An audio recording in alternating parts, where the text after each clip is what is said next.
there's been a lot of rat chat in D.C. lately, and residents are not backing down until the issue is under control. While D.C. has been testing out a new program, including giving the rodents contraceptives, leaders say there's a lot more work to do. Let's go straight out live to 7 News reporter Liana Golden in Northwest. So, Liana, you're following a marathon hearing from council that's talking about this.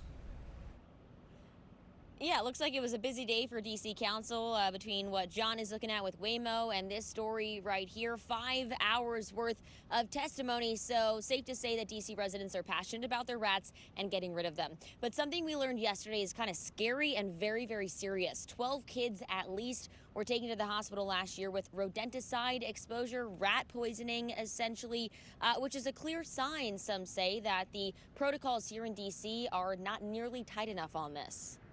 DC residents are buying rat poisons by the bucket load and taking vigilante rat control into their own hands.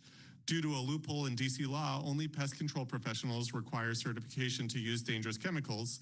Members of the public buy these readily available poisons and deploy them without fear or consequence for those they may harm.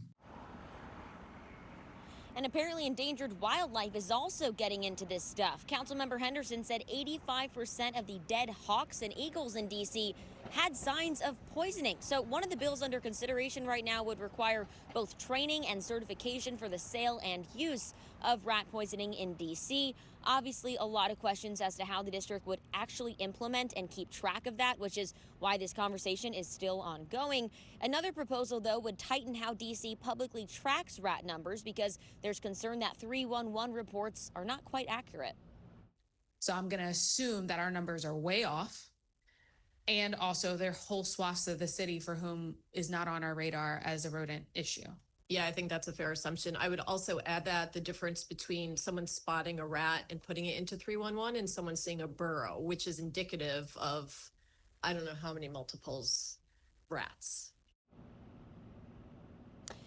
So no votes or approvals on this yesterday, simply a hearing, and you can still submit feedback virtually if you want to. As far as that rat birth control program goes, well, it has been implemented in just 2 neighborhoods so far. The health department claims it's working and that it has a high potential for success here in the city. For now, reporting live in Northwest, I'm Liana Golden, 7 News.